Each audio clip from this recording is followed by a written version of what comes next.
Hello, What's up, ladies and gentlemen. Well, Sorry, Concord. How's it going? Do your intro. Go. one coverage. I am Concord, and today, Yeah, what's up, ladies and gentlemen? Yeah, Concord keeps going in and out for me. Sorry, we didn't rehearse, though. I just jumped in there. But shout out to Concord. He's joining me today on the cast. We were having some mic problems with him earlier, and hopefully we don't have any more mic problems because we'd love to have his insights on the Asian scene. Because right now, we're getting ready to go with Pure League into week 1 of Premier, start of the second season. And our teams today, Hakuna My Tatas versus Tinyturtle. I'm going to run down the roster that I was given here for the two teams. For Hakuna My Tatas, it's going to be JPD and Kwe on their scouts, Altaria and Varen as the soldiers. Ban is the demo, and the medic will be played by a striker. We have asked the players to switch up their aliases. Right now, it does look like we have the other team. Tinyturtle is on blue. Tinyturtle is going to be apples. And Starvox on scout. just a Dead quick, Star just a and quick Andre on soldier. correction. Blue is act.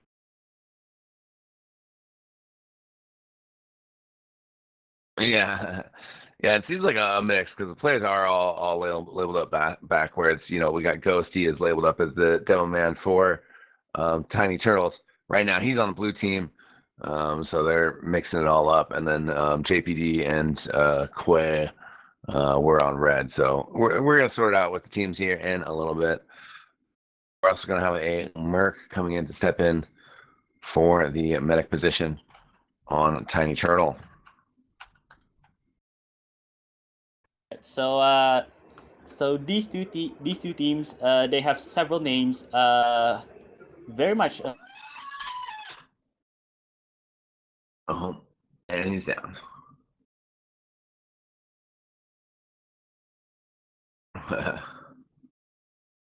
So, yeah, we will be getting rolling here not too long. We do have about 10 players in server, and going to have 2 maps for you guys here today. Process is going to be starting us off here, and then we're going to move on over to Snake Water as our second map. The standard 30-minute rules. You know, we're pretty much on the global whitelist or close enough to it.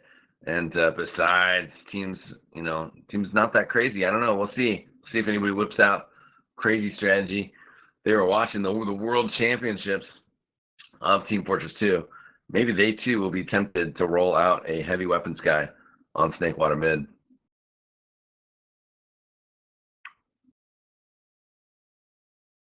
And still waiting for more players. So yeah, welcome chat early in the morning my time. But we got people all around the world showing up for some Team Fortress. Shout out to my boy Weedhoof in chat. Shout out to Core running production today for us. And more players joining up. We are +1. So getting closer all the time. Quay trying to warm up on the sniper.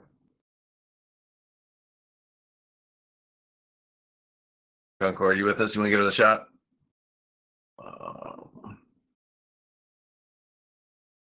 No, Concord, MIA. That's all right. Get a good mic. And anyways, thanks for everybody for joining us. We will get rolling here fairly shortly.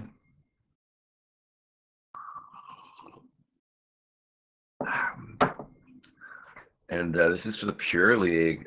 So, Aaron spilling water on the keyboard. Season 2, Week 1. Pure League is the new hotness in the Asia Fortress scene. I don't know a ton about it myself, to be honest. But did have a good conversation with Sunnyside at the I-65 LAN. She was giving me a rundown of the Asia Fortress scene, which, Asia Fortress, both I'm back. So, organization community name. Oh, hey, yeah, what's up, Concord? so following what you said,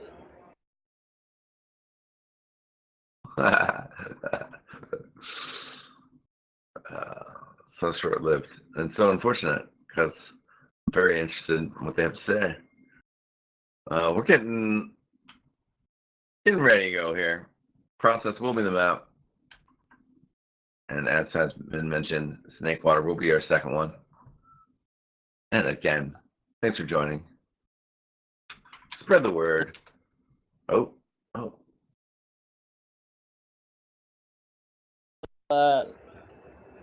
Right now, we're just waiting for the rest of the players.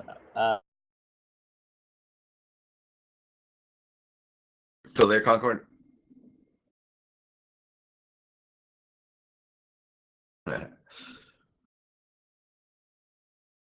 Yeah, we're going to take a quick break, ladies and gentlemen. Hang tight.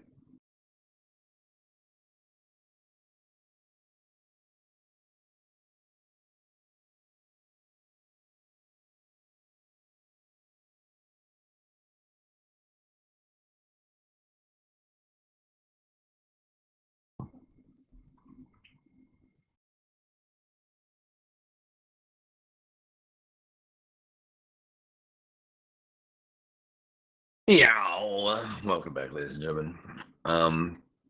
We're just going to get sorted here. Still waiting for players to pile in. I was told that there was going to be admins present, and that was going to be prompt. I was told we would start on time, but it's Team Fortress. I'm used to this. This is like a flashback to the old days, killing time. But our crowd is going, so thanks for joining us, ladies and gentlemen. And hopefully we're not killing time for too much longer. And also we did have some microphone issues with my co-caster. Shout out to Concord Live is the Twitter. Give me a follow as well at X Television. Hit that retweet button. I can see you. I know we got one. Somebody's listening to me. But I'm excited for some Team Fortress action here. Once we get rolling. Process, always a good time.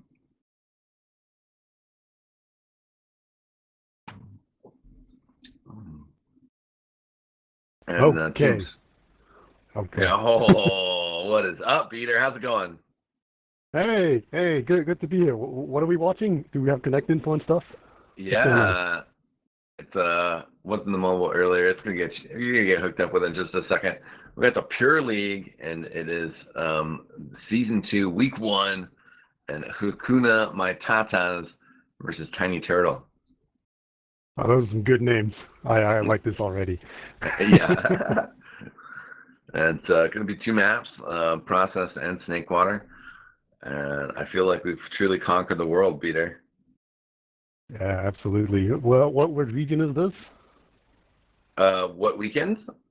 No, what region? Oh, it's Asia Fortress, basically. Oh, okay. Asian TF2, yeah. So our friend Concord, his mic died out. He was going to give us a little bit more information on players' localities, all that sort of good stuff. But this is Pure League. Yeah, it's the new hotness in the Asian Fortress scene, and basically, and it's the top division.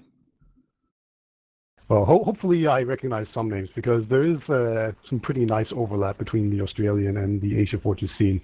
There tends to be, like, at least the top players, like, they tend to play in both, which is pretty cool. Mm-hmm. So hopefully I can. Yeah, it is a 7-team premier division. They got 13 teams in open and 8 teams in intermediate. So that's a pretty healthy size for a league. And yeah, like you said, I feel like hopefully there's some names I recognize. I feel like Apples is somebody that I've seen kicked around quite a bit. We'll look up like we know who they are though, right? But I've been seeing some fat air shots in pregame and some good jumps. Ooh, I like that. That's a good sign. Also, I mean, I'm sure, even though we don't recognize people, there's probably just going to be like a bunch of random Koreans that are just better than everyone in the world, just because Koreans. Wow. I'm pretty sure that's how it works, right? Yeah, and someone throwing around some coarse language in the chat. But yeah, we should have some great we should have some great action going on here. I'm always excited to see it. Yeah. Is this where I pull out my theory of the two magnetic poles of esports? Right. Ooh, yeah, so, let's hear it. All right. Okay. So basically, if you look on a map, there's two opposite poles of esports. There's Korea and there's Sweden, right? It's true. It's like, how do you harness those magnetic forces, though, right? Yeah. It's like if you're close to them, you're going to be pretty good, but if you really want to optimize your skill level, you got to be either in Sweden or in Korea. So, I like this league. It's close to Korea, and hopefully we actually have some true. Sounds like we're gonna jump mumbles here real quick. So we'll just kind of have to figure out where that is, but and get sorted again here.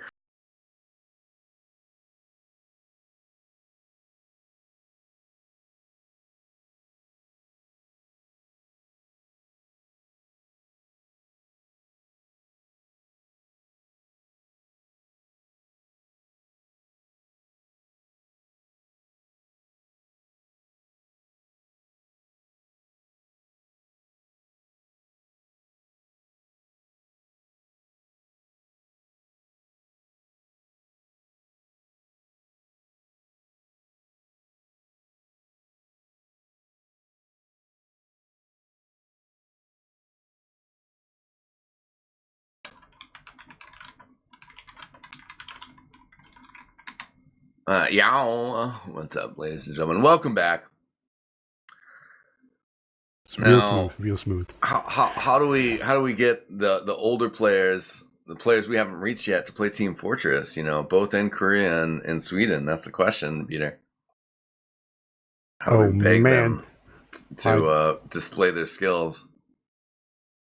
I mean, at this point, it's probably just a matter of somehow finding a way to expose people that already play TF2, because there's a ton of pub players, and I think most of us all started out by just playing pub TF2 because the game looked awesome, and then we kind of had the competitive itch, or just the feeling that we wanted to do more than just kind of jump around in a server and do awesome stuff, right? And then it took a bunch of work to actually figure out that there was a competitive scene. So we need to somehow make it so that the competitive scene is more visible. And we're probably not going to get Valve's help to do it, which is the tough part. Yeah, pretty true. I hope that we at least get some small revisions from them on that competitive matchmaking, because there's just some the hackers are one thing, and there's other aspects of the TF2 report system. Like, I love the Dota 2 report system, where basically you report somebody enough, they get stuck into low priority, and they have to play games with a bunch of other people that were trolly, and you have to win until you get out of that, And if we could somehow work that out in TF2, where, you report people with bad behavior, and they get, sort of a very light slap on the wrist, as well as, perhaps some rewards, even if it's like accelerated item drops, or a different pool of items, like you can get more hats, or you can get specialized whatever, something to do with competitive would be fantastic. Yeah, like metal and hats are actually just so worthless these days that might as well just almost give it out for free, right? And people they love their rewards. It's a really easy way to do it, and it just costs them no money.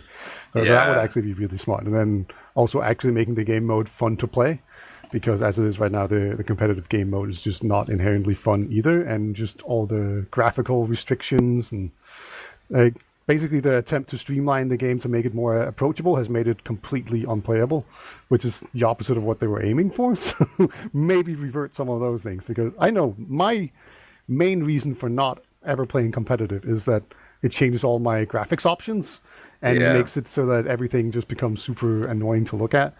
And like once they've overwritten it, you have to restart your game to actually right. So it's just so annoying to deal with that I just don't even bother. And it should be an easy thing to do. And I feel like that is a problem for a lot of people. Yeah. It's pretty common, and it would solve the queue time, which is kind of its own problem, and that's sort of tied hand in hand. It's like you need comp players to be able to play it. And I think the philosophy has switched on unrestricted sixes. that initially people were really kind of super like, oh my God, what is this? And then now, like it's maybe a little bit more relaxed. People know that if people are trying to win, then it's not a ridiculous setup and that there's ways to counter things. Yeah. That's my feeling on it, but it is just the graphics, and Overwatch is something where it just kind of keeps grinding you through games. You can't stop playing sometimes. And Team Fortress 2, I mean, you're lucky if you get 5 minutes out of the hour for playing comp queue. Yeah, absolutely. There's a lot wrong with the TF2 competitor. It was definitely too rushed.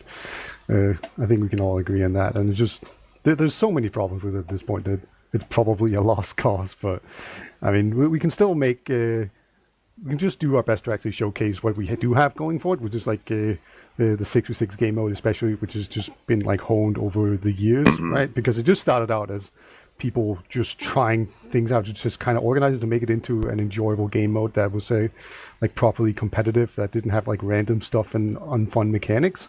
And like they got a lot of stuff wrong, and then it just slowly got iterated over the years, right? So like it always bothers me when you look at like Reddit or stuff and you see people just go, oh, they're just so stuck in their ways and they only want to play the game in one way. And it's kind of like, nah, we did a lot of stuff, man. You don't understand how many things we went through, because usually in the same breath they'll give some sort of like suggestion as to how you could change the game. It was like, well, we already did that, dude. Like that was like 5 years ago. We already had double heavy and like medics also were double and double demo man, and like there's all these different unlocks that were allowed and introduced, and like we've tried it all. You gotta let it all. Not as fun. Yeah. You gotta let it all breathe, though, Peter. You gotta try it in the full vacuum. No restrictions. No restrictions. Oh yeah. I don't know. I just think there's something. I just think there's something magical, and I mean, you're right. A lot of things have been tried, but it's like there's always these things where you don't have the whip, or you don't have counters, you don't have certain things that are allowed, and it sort of makes some things seem better. But it is such a storied history because there's, I don't know, other times, seeing the banners at iSeries is a lot of fun for me. I feel like the U.S. has gotten really stagnant in terms of our strategy, and historically speaking, there's times where items have been allowed at the beginning of the season, they haven't been changed, and then somebody uses it, and then it gets banned mid-season. And that's kind of a eye rolly. And then other times where an item is changed and it is made crazy, and then it's not banned, mid season, and you're kind of just like, well, really inconsistent management of the decisions. But probably one of the best things about ESEA dying is that they were always the odd man out. Yeah. Like they never followed the global whitelist, and if they don't follow it, then there's not global. So what's the point? So yeah, ESEA was always super annoying because they were just so insular and weird, and they had such an antiquated system with like halves and stuff that they just did because they did it right. So because they wanted to match Counter Strike. And they wanted it to always be one map a week because they didn't want to have to, change the server, because if the server flips over, then that's more kind of plug-in magic that they have to do. So they didn't want to like manage that, and they wanted to quote unquote give people their value's worth. But if you got stomped, you could play like 15 minutes of TF2 in a week because you get stomped twice, and there's just so many forfeits and shit too, and so it's just terrible. Yeah. Also, ESEA was evil, but yeah. Anyway, we are now in what I'm gonna go assume are a bunch of angels here in Asia Fortress. I think they're about getting ready to warm up, and we do have 12 players on each team. Do you recognize anyone? Because like I recognize a few people here and there. Yeah. I don't know, not really. I've been watching this pregame a lot that I could convince myself that I've recognized a bunch of these. All right. Okay, so I recognize Starvox, who I've seen. I'm pretty sure he's a pretty good scout, and maybe he's like an admin or something. Maybe that's why I've seen it. And then Android Boy, I've also seen, and I'm not sure why. He has 5 ping, so they're probably playing in like Singapore. So maybe that was like the Singapore LAN thing that I saw him from. So that's going to be my guess that he's from Singapore. Actually, you can just look at the ping and you can probably go like, oh, the Kun King, he's probably from Singapore. He has 3 ping. That's actually lower than the lowest 5. So I don't know how that works. Right, and then you also have Beanie and JPD with 5 ping. So all of those are probably Singaporeans. If I just had to guess. But, yeah, interesting to see how that works. But there's actually no one that had really high ping. I would kind of expect it because Asia is so big. Yeah. Right. Yeah, But, 56 is the highest. That's not bad at all. Yeah, I think America is way more spread out than that. Seems like Australia and America are probably the scenes that are the most spread out. Because I know in Europe, usually like the highest ping is around, I don't know, 40 or 50. That's pretty normal. And then there's like a few outliers, right? And then America, there's a much bigger variation where you can have like up to 80 ping, which is pretty normal for some people if they live East Coast or West Coast. Yeah, I feel like where I'm at, Pacific Northwest, I mean, when Banny lived up this way, he used to complain about it. I know that Blaze sometimes has connection issues. It's just the Pacific Northwest in general. It's like I'm connecting like 80 to Chicago and like 100 to East Coast and, you know, maybe 70 to like Dallas, you know, like it's wow. So you get the same ping to East Coast as I do. That's kind of crazy. Yeah, for sure. God damn. America's so big. Yeah. And we're also, our broadband overall infrastructure is pretty terrible, to be honest. I happen to live in a place with really good routing. I'm pretty sure I live like right where all the wires come from overseas, right? Like yeah, like the exit the ocean right where I live. Like I looked on a map and it's not perfectly mapped because they can't show exactly where it is because they don't want people to mess with the lines. Right. But it's like 10 kilometers within the area where I live is where the wires come out from on the Atlantic. So that's pretty cool. So I tend to have really good routing to everywhere. It's like I have like 15 ping to most places in Europe, and even when we play on Swedish servers and like the people in Copenhagen, I live on the west coast of Denmark, and the people in Copenhagen live on the east coast, obviously. And then we play on Swedish servers, and I still have lower ping than them. So, so my area for some reason has really good routing, and the only issue is that the internet's sometimes a bit unstable. But you know that's the internet provider's fault, not the routing. Yeah, that's all right. Yeah. That's all right. So we have Tiny Turtle on the blue. And Hakuna My Tatas on the red. And I thought I saw that another player joined up Apples, but we do have 6-on-6 ready to go. So yeah, Apples is a beast.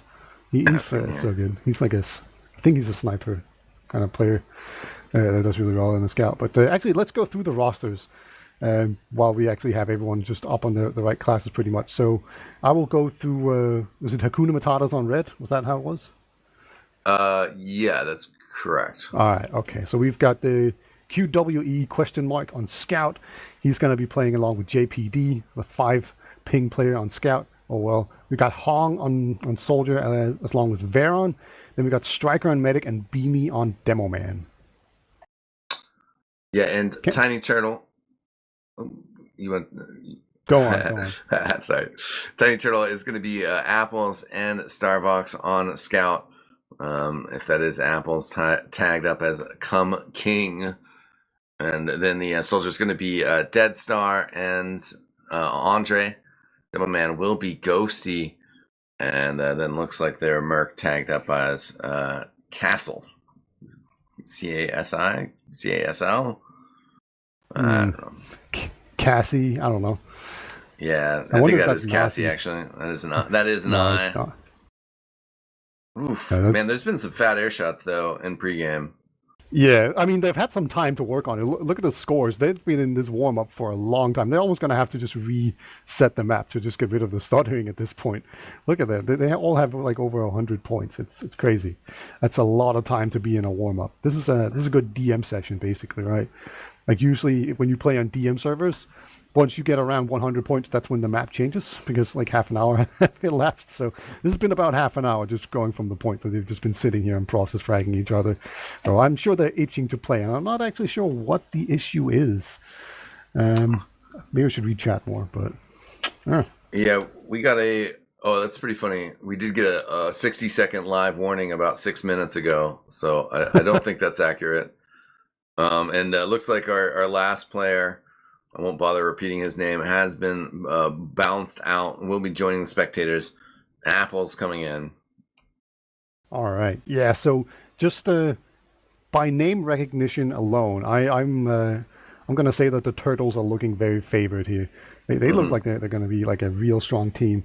I think I don't know if I've seen Striker before, or maybe that's just a European name. It's a really normal name, basically. It's like seeing Dragon Slayer 89 or something, right?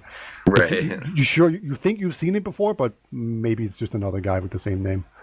Just like Four Sorks is in Europe as well. So like, there's just some really normal names, and Striker is one of them.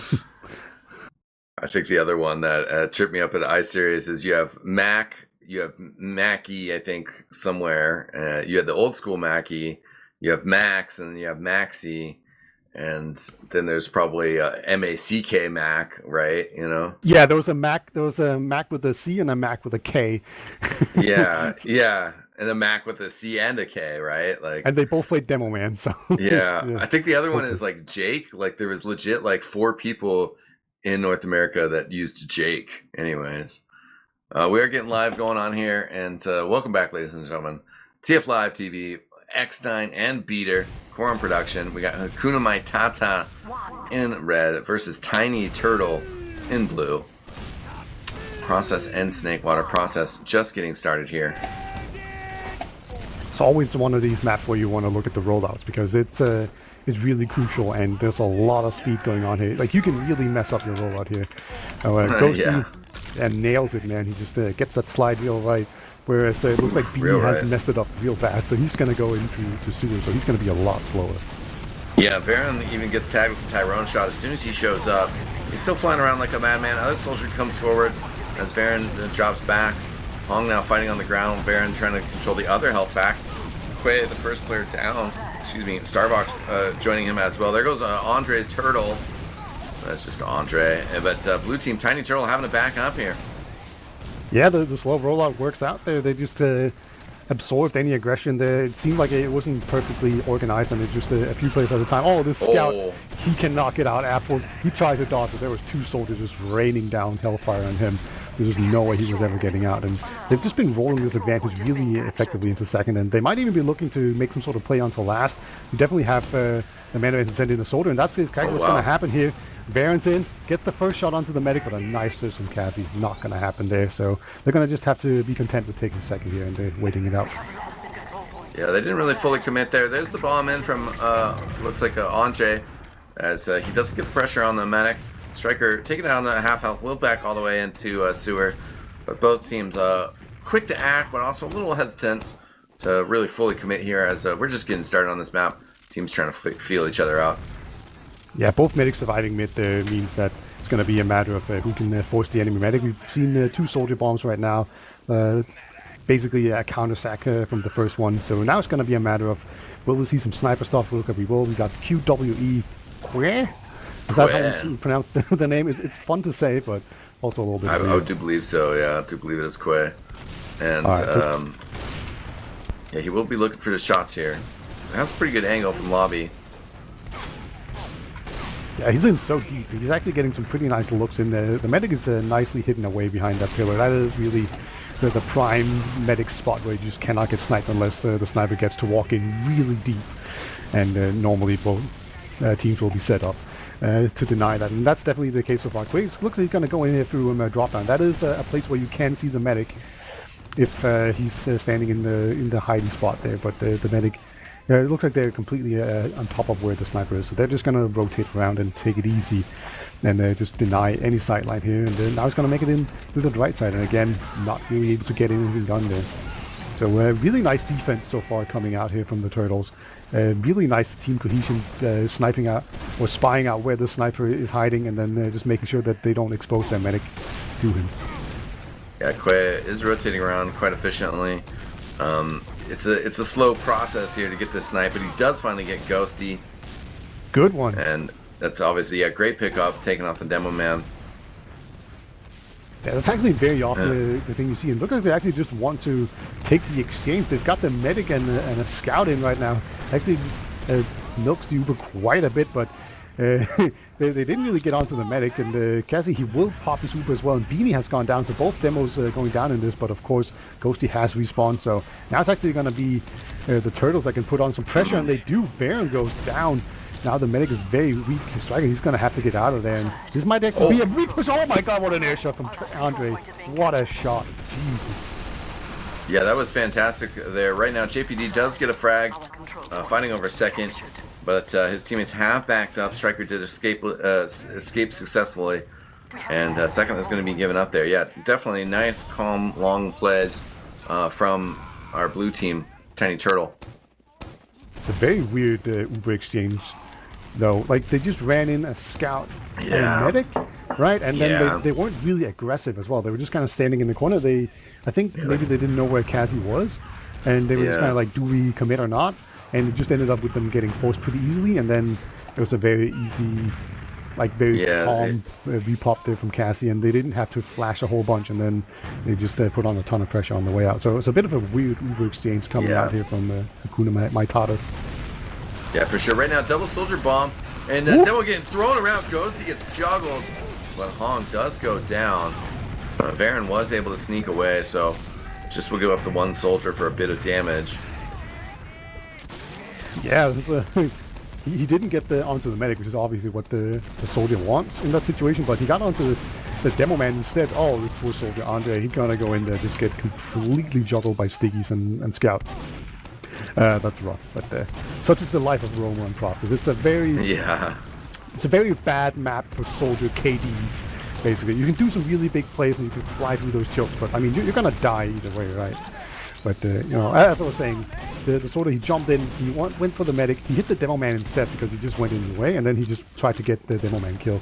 But look at this, they actually lose 2 players, and they're just gonna not even force the issue here, not taking the chance and just give up second. Yeah, Quay went down for the Tatas in the IT side of things up top there, but they got 2 kills in choke with the demo man. So that does allow them to capture the point here. They're going to want to looking to go in here. Oh, Ubercharge is a little slow, and Hong gets disconnected, hesitated, and now they're still committing. Oh gosh, JPD destroyed. Yeah, he got just completely abandoned there. Striker, he could see that this was a bad situation, so he didn't want to use his Uber, so he's going to just retreat. But that did mean that the other people get caught in, and now, oh my god, Striker, yeah, he dodges really well here, but Uber will get forced out, and now it's just a matter of this counter Uber, can it do the work? Hong is super weak, he's almost certainly going to get taken down, Yeah, that was unfortunate there, and definitely Striker hesitating to go through there with the Ubercharge. I mean, I think you got to commit, you know, it's losing 2 players like that in those circumstances is worse than a bad Ubercharge, right? Yeah, probably.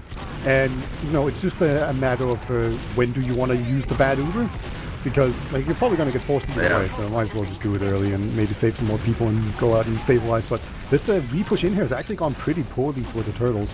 They did not really manage to get in very far and do a lot of damage, and they actually lost a bunch of players. Hong is very weak in choke, but he's going to get arrowed up, and he's actually just going to go onto the flank, it looks like. And this soldier's going to jump in instead. There's a lot of space being bought here, but Quay has gone down, and it might just be a soldier bomb in. Doesn't get the clean air shot onto Cassie, only gets the splash damage off the wall, and that's not enough to kill him. So I think that was just a push turned into a suicide play right there, and it didn't quite work out, but we're going to stabilize now. Yeah, Quay is coming back up here. Cassie's 95% here, trying to get through choke. Might get in that, yeah, it's just going to use right away, just so much pressure. Didn't want to lose apples as well. The counter pop is actually there as well. Striker able to rebuild it. And they're going to be able to get the easy kill on apples on IT side as Quay is pushing through post Uber. Also killed Star Fox there, so 3 down. And Tiny Turtle's backing up. A high-flying soldier here. Oh, Hong destroyed midair though. And Ghost even gets the 2nd kill as well. What a huge nutty play. That's actually going to be really important as well. They're not going to be able to hold on to second, but they're going to be holding on to last very easily. Ghosty, he's smelling blood right now. He's kind of being over-aggressive right now.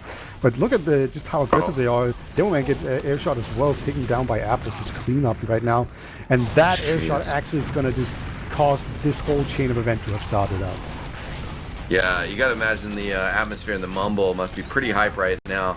Just kind of cheering the team forward. Hong just gets some nice arrow heals. He's feeling pretty healthy now. The rest of the team is up, but they're going to have to concede second point. And Cassie does have a new charge advantage that's slipping away right now, but they're just going to post up here, kind of slow, catch their breath a little bit. Yeah, unfortunately, it's it's a requirement that you actually have to cap the point, and sometimes that doesn't really line up with the Uber charges, right? They could have pushed with the advantage, but then they wouldn't have had a lot of players because they had to allocate some players to capping out the point. So, you know, they decide to just play it out slowly here, and I think that's the correct decision. It feels bad always when you have to give up on an Uber advantage like that, but you know, it's almost certainly the right decision here. There's actually going to be a ton of pressure in the PC area right now, and that was a kind of half of a distraction for a soldier to just jump into choke. He didn't quite manage to get in there and do a bunch of of work done. And apparently he's like, well, what is this medic positioning? And Andre once again is going to fly in, get denied by stickies and scouts. That's a theme for sure. And a second soldier as well. These teams, they're relentless. They're just sending in players left and right. Oh yeah, for sure. And Quay was sniffing around IT side a little bit. He's not going to pull in there. Default classes, you know, with these exchanges, nobody choosing to switch up. Indeed. I wonder if does Andre have anything special planned? No, he doesn't have any weird unlocks or banners or anything. This is not really a good banner area on the map. Like spamming through this choke as a soldier is not really very easy. You have to expose yourself quite a lot, and then there's this weird, like it's a ball basically, right? And you have to stand on top of that to shoot down at people on the other side of it, and that's kind of difficult because there's nothing you can really stand on to shoot down.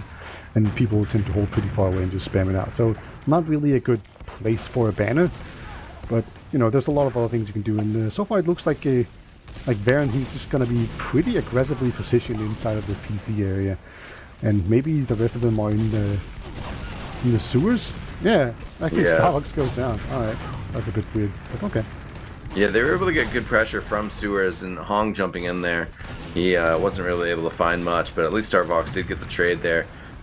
Did Dead Star, stumbling over that name, was trying to flank around. That was a nice attempt, but Quay will find him out there. And right now it is the Turtles, two-person disadvantage. Big bomb in from Varen, but yeah, Medic is tucked pretty far back, so Varen. Oh, a drop!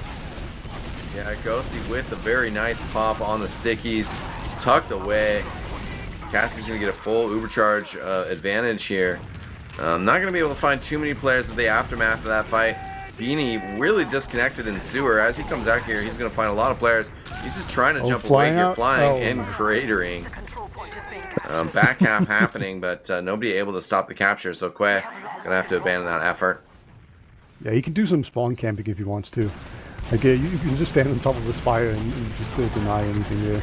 That can be really annoying, but yeah, there's no real spawner, so it's not really like he can do a whole lot. So he's just hiding right now behind lines. Ubers are relatively easy. Even Cassie has a slight Uber advantage, but he probably doesn't know about it, or he probably thinks it's too little to actually do anything with. And Quay will actually lose the scout duel to Starbox. Taking a 1v1 scout duel when you're behind like this is actually a really good idea. Normally, you don't want to take 1v1s in Tier 2 as a general rule, right? Like, you always want to force yourself into 2v1s. But when you're behind like this, you obviously can't do that. So taking a 1v1 is really good use of your time. Because if you win it, then you've caused a bunch of mayhem and you can just continue to run around. Oh, but they actually Ubercharge. Yeah, it gets pretty stuffed, though. About 50% of the Ubercharge is trying to get out the door. They do get the sentry gun down. Varen does go down after trading for his Star Fox. Ubercharge just about to come up here. Dead Star trying to get pressure on Striker. Striker holding it though, 60 health. And we'll retreat into respawn here as Cassie so throwing arrows, but yeah, completely caught out. And actually able to duck downstairs. And no goes way, to he IT. made it out. He's still being chased, but he's really healthy. Oh no, he actually cut in now. Oh, he's gonna win this duel, isn't he? Well, the scout was so weak. Waiting for the health back. Wow. I can't believe the scout didn't go in to help him out, though. Yeah, trusting his demo man or some poor calls. Either way, it actually worked out beautifully for them there, because just delaying the medic kill is actually just the best thing you can do, right? Like, the only thing that's better than killing the enemy medic is waiting a bunch and then killing the enemy medic so he's not alive. You can see there's no heals, there's no, like, Uber, there's nothing. He just spawned now, so now finally Cassie can put in some heals now, but there's going to be a full Uber advantage. Both soldiers just jumping through the choke. They're just going to barrel in here. No fear in their heart. Andre has already gone down. He was trying to get a force out, but no way he was ever going to make it in. And they actually managed to take second without using Uber. So this is a really bad situation for the Turtles still. Yeah, plus they have a scout right on top of their medic. We'll be able to get the kill. Took about a couple shots extra, but the other scout in there as well. They're getting a significant pressure here. They will need to get some capture time rolling here. 4 players up playing defense for the Turtles. Nobody on the point yet. Quaid now trying to get on there. There's still stickies there though, and they're trying to play heals, but Ghosty coming in with some pipes will be able to shove off the offensive push. So they will walk out of that with a slight Ubercharge advantage and all their players, but that was a really good opportunity to get around. Yeah, it seems like they're really fond of these scout Ubers, and it's just almost a solo scout Uber, and I don't really see why they would do that when they have a huge advantage, because when you have this huge Uber advantage, you can basically just do like a 5-man Uber almost, right, where you just flash everyone through, and then they're in their face and they're going to be invincible for 4 seconds, and it's just really powerful. But when you take a scout through like this, you very often don't have the firepower to kill everyone, especially if there is a bunch, right? But so they went in there, they did get the medic, so they're probably going to get a second chance, but they've been kind of slow about it, and yeah, they're going in this far right side, and now Cassie actually has his own Uber. Yeah, we'll see. This far right side push didn't work so well for them before with the Uber charge, but Cassie did pop it, and they haven't gotten any cap time. Starvox going down, but they're so disconnected in these Uber charges. This time everybody that was Uber got out, but the players on the other side weren't able to penetrate as a little bit of short air shots hit on the soldier. Hong, he does go down. They traded for Andre. Beanie going down though, and that's the offensive demo. Baron now trying to get on the point, somebody getting out there. And they're committing a few more players, but Quaya has gone down. JBD very lit, and Striker will get chased out. Yeah, luckily he has a chariot scout to really escort him out, so that's a good thing. But the Uber exchanges so far have been really bad coming out from Hakuna My Tatas. It's probably the one thing that's really been holding them back, and it just it seems like there's some really good organized defense coming out from the Turtles. So you know, both teams having their own strengths and weaknesses right now, but yeah, it definitely seems like it's just these Uber charges, especially when they have an advantage, that they need to make better use of them. So now once again we're going to be stuck here in second to mid with the even Ubers. So I'm expecting a bunch of soda bombs, and that seems to be the case, but Beanie actually is going to overextend. Nice pipe there from Ghosty. Ghosty so far has been really strong, by the way. Like, he's been hitting so much stuff. Here comes Andre. Yeah, he's going to do the classic turnaround jump from Dead Star. Andre coming in now. Medic's down low on the ground. Andre is going to be trying to focus in on the soldier as Varen will go down as Dead Star coming in from behind. Ubercharge popped on Quay. That did save him from the second rocket. As Cassie going to pop in response. Andre surging forward. Does get a nice rocket from Striker. Striker will surf that. I think if he landed a little bit lower, he could have cratered there. Beanie coming back into the fight. We'll get a kill, but is JPD getting air shotted down. Nice connection by Andre. Look at how aggressive they are right now. They want to come back in. They've done a bunch of damage, but I mean, they do get the block out, but that's so aggressive. I kind of like this in hindsight, because they do have the spawn advantage. As long as they block the point, their respawners will come to the fight earlier than the opposing team.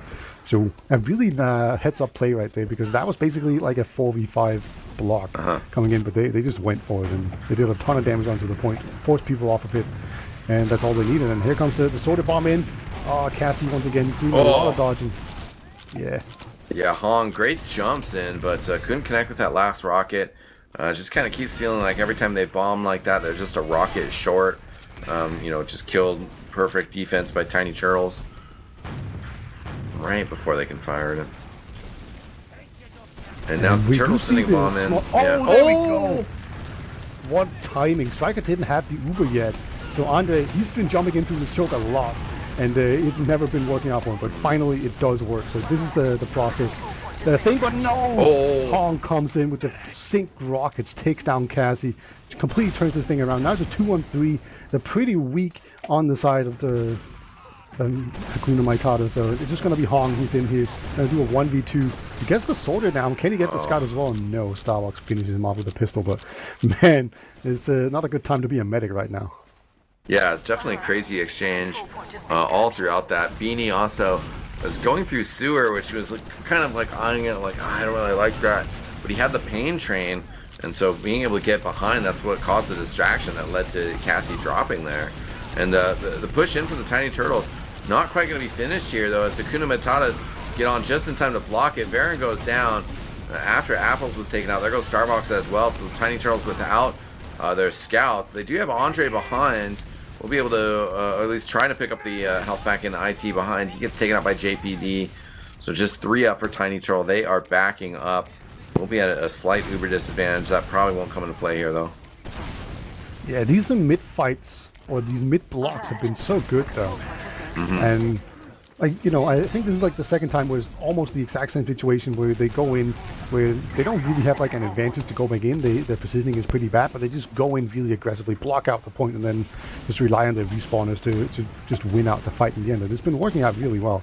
So now we're going to be on last right now with an even Uber situation. Starlock's on Sniper, so maybe he's going to see if he can pick anyone off. We don't see any off classes yet, but you know, usually you see a soldier suiciding in or a scout running in. Really crazy. Like when the medic is in this situation where he is right now, it's actually really good to send in a scout because they can somehow worm their way into the face of him and more reliably than a soldier can. But it is going to be a soldier, and he's in really deep, and he gets perfect rockets onto him. Well done there, Cassie Potts. Han getting pressured in the lobby. He will back up though, and it looks like they will wait for Baron to respawn here before they really kind of commit to a push.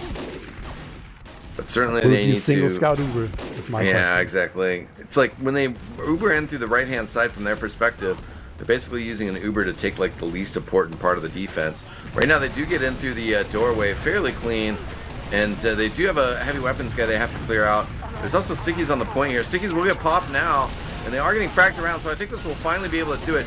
Only 3 up for Tiny Turtle, and soldiers coming in to pressure the medic. Oh, big frags coming in as the Demo Man's taken out. Apple's trying to stand tall, but the capture will go to Hakuna That's My what I Tatas. wanted to see. Yeah, that for kind sure. Like that was a pretty standard Uber advantage push, right? Where you just Uber in a soldier, a demo man, and a scout, and you just go ham. They were a little bit slow to kill a bunch of people. I think it was a heavy, so in their defense he does have like 1,000,000 HP. But yeah, that was really good stuff right there. It's just using the Uber very aggressive. Both soldiers jump in very aggressively right now. That's pretty rare to see that they contest the top that aggressively that early. And now they're going to come in here onto the medic as well. Cassie, he's dodging a whole bunch, and looks like both Baron and Hong have gone down. Yeah, Cassie goes for the health pack though. It's fairly unprotected. Starvox sort of nearby, but will be red team is a 3v3, but they have their medic and they have the middle point. Super aggressive play from the soldiers. They really, it bought them a lot of space. It was kind of interesting to see just how aggressively they played the top, and there wasn't a whole lot of this contention from the Turtles up there. So that's pretty interesting. They probably want to change that if it comes to another mid. You know, it is only the second mid fight. It's been a game with very few last caps so far, so this is only the second mid. So, you know, very often in these kind of situations you'll see some glaring shortcomings in the mid fights because they don't have like a lot of chances to just adjust. But actually looks like Andre's going to jump in here very aggressively, trying to see if he can get the force. He doesn't get it, but Cassie goes down to Beanie of all things. Did he jump in? I didn't quite see that. I was focused on Striker there. I guess Beanie must have though, because it was pretty aggressive plays. They might try to use the Uber charge in here as well. I mean, they have it ready. They don't have the most best numbers, but should be able to get players out here. Flashing it around as well. Scout almost wanted it off of him a little bit earlier there to try and get some of that capture time. They will actually lose a few players here, forced to back up. Yeah, a bit scatterbrained right there, and Beanie going down in that situation is super crucial as well, because normally in this kind of situation you would just put people on the point and sticky it up and then have everyone dive onto it and explode, but because they didn't have the demo man there, they actually had to go for some kills, and they actually ended up going for a bunch of different players, and if they didn't quite get the kills in time, then all the respawners came in and the Uber just wore off, and then eventually they were able to be pushed back out. So another situation where an Uber fight doesn't come out very well for Hakuna My Tatas. It's definitely been their weak side so far, and for that reason we still see the Tiny Turtles in this game. I feel like they almost shouldn't be in the game because there's been so many situations where they could have just lost a round, but they've just been able to hold on just by the skin of their teeth. Yeah, speaking of Apples, getting a little bit disconnected from Cassie as they wanted to push him with the overcharge. Apples almost goes down. They will find Varen in the end as Hakuna My Tatas backs out. They want to push back in here as they have the Ubercharge ready to go here. We'll pick off Star Fox, and the scout pushing forward pretty hard here. JPD trying to get more frags. Andre jumping up to try to control the containers, but he'll go down with his soldier partner. Apple's still fighting here. Cassie back on the choke. We'll get choked off by Hong, who gets 2 and 1 with that last rocket. Big plays right there for him. I thought it looked pretty grim for them, and he's actually super aggressive. There's a scout down in 1, and Cassie has actually gone down as well to play. That's really huge. That's gonna make it so much easier, and they're gonna have this huge Uber advantage. This is the kind of situation where they succeeded before, where they had the big Uber advantage, where they can just flash in a demo man and a soldier with the scout, just like, you know, way over flash basically, right? So you get this super short Uber that just covers a bunch of people. That's what worked before. So now they're in this really prime position. Looks like Andre is actually going to go on spy. Yeah, he's going to see if he can get out there and take him down. He's going to have to work quick though, because there's only 10% off right now. And he bumps. Yeah, bumps into everybody. That's not going to help out. So Ubercharge disadvantage, player disadvantage. They're going to come out of the doors again. Excuse me. And that one was extremely clinical. Great capture of last to put it to 2-0. Absolutely, that was even better than the first one. The first one was a little bit messy, but this one they just stack players onto the point. They basically forced everyone into spawn to keep them safe from the Uber, and then they just stack players onto the point, and no one could get there in time, and they just capped it out. And oh my God, Beanie gets the nice sneaky trap onto Andre. Just baits him really hard. Well done by him. So that's a really quick pick coming out here. And tinyturtle, they're looking like they're going to be in trouble in this mid. Yeah, pretty intense fight. Dead Star bouncing around. Will eventually get shoved out with the rest of his teammates. That's sort of surprising that tinyturtle is able to get out with 4 players alive. They did just get Dead Star respawning, or Andre, excuse me. And Dead Star pushing forward, but just gets one kind of rocket to shove people out of choke. Hong contemplating the jump forward, but he sees that there's plenty of players there. It's going to be Varen coming out from the side, actually. Gets the 1 rocket down on Cassie. Cassie jumps over the second. Follow-up attempt's not going to work out, though, as Hong gets fragged. JPD going down. Soldiers from the Turtles pushing forward here. Ubercharge is going to get popped out from Beanie. And Striker does kind of surf this away. Quay gets dropped at the end of that. Starkey's going to be in some serious trouble here. Striker, excuse me, not Starkey. Yeah, Starkey would have killed everyone there as medic. That's for sure. Obviously. Yeah, that was a really nice hold. Just the way they absorbed those that initial aggression, took down the suicide bombers, and then just immediately collapsed onto the team trying to retreat. That was really beautiful. That's a complete turnaround. They do have a slight Uber advantage as well. They should know about it. So they can just take it easy, get everyone up. They have a bunch of really hurt players right now. So just heal those guys up. Takes a little bit of space, and then just move in with the small Uber advantage. Get players onto the point.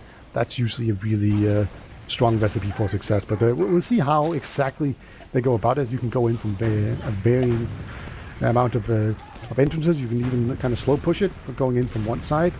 Right, but yeah, this Uber advantage, it's looking so big.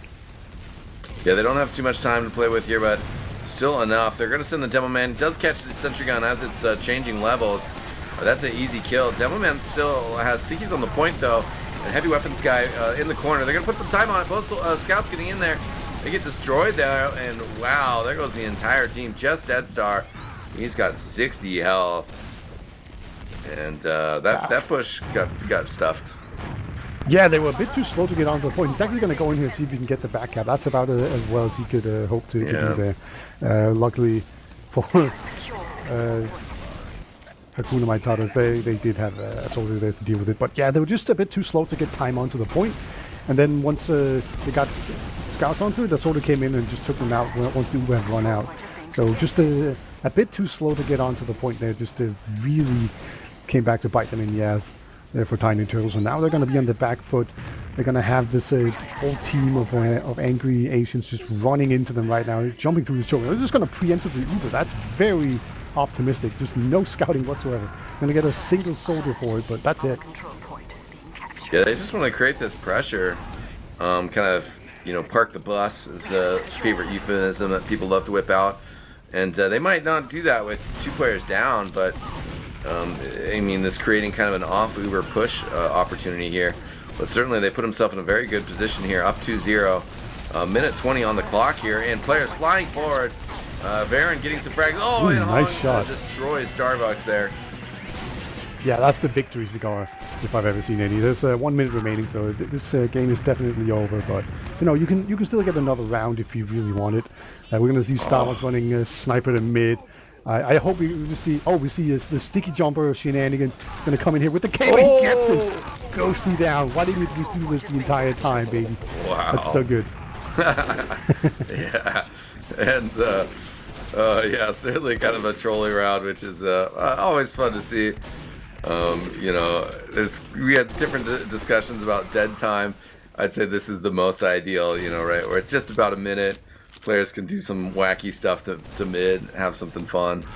They're actually, they're not even going to capture mid. Otherwise, they could have probably tried to get another point here. A little bit of a med fight. Striker, though, is going to get the saw kill. Yeah, it's always good to just have, like, I feel like it's an unspoken rule that if 2 medics are fighting, you don't intervene. Alright, like, that's just how it goes. That's actually with a nice headshot onto Varen there in lobby. Come on, because I want to see him just go for these really aggressive peaks. Just do like a 180. And, yeah, get the scout. No, he misses. Oh, well. Yeah, well, Pretty GG, well convincing played. victory. Yeah, definitely. Turtles, we were kind of hyping them up in the beginning and certainly saw some things from them in that first round that were encouraging.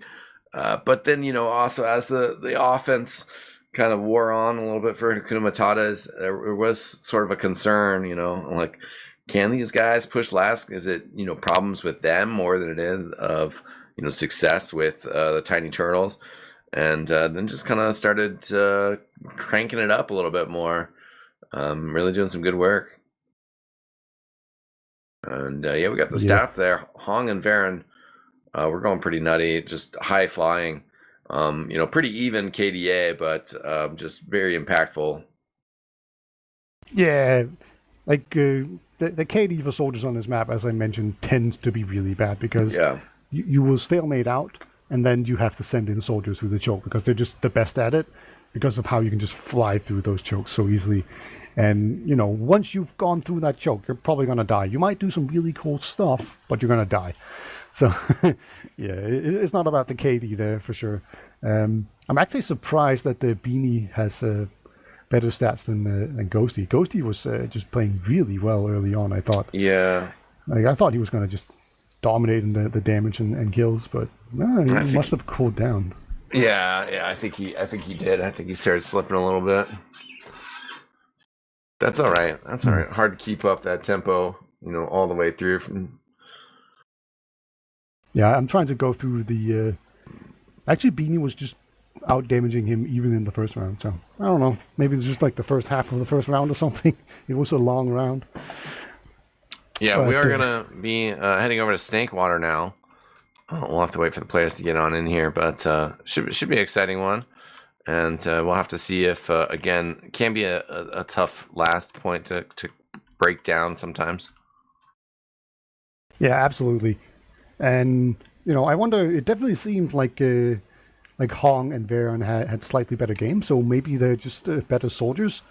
And that can definitely come in very handy on this mid fight, because in general, I don't think Snakewater is very good for soldiers, but on this middle, you can do so much. Like, there's these high bombs, you can hide in kitchen, you can go behind, you can just, like, you are the catalyst, basically, for anything that happens on this mid. And you can buy your team so much momentum and pressure and kills and damage on the initial mid fight that you can just hand your team that much momentum early on. So it can definitely come in very handy there. Yeah, certainly. That would be my pick of, kind of Hakuna My Tatas, continue to lean on their soldiers, Hong and Varen, extremely high flying in that first map. And I mean, on the other side, our other soldiers, they did all right, Dead Star and Andre, but just not finding themselves in the same sort of impactful situations, or not particularly excelling more so in their jumps or bombs in. Yeah. Do you think we're going to see more sniper on this map? than we did in the first one. The process is pretty good for sniper, but Snakewater is almost more susceptible to snipers, at least on the second and the last point. Yeah, I don't know. I mean, he didn't have too much of a success with it, but at the same time, I guess he did get the demo man right at the end of that. Yeah. And they were able to kind of keep the tempo, push successfully slowly with the sniper.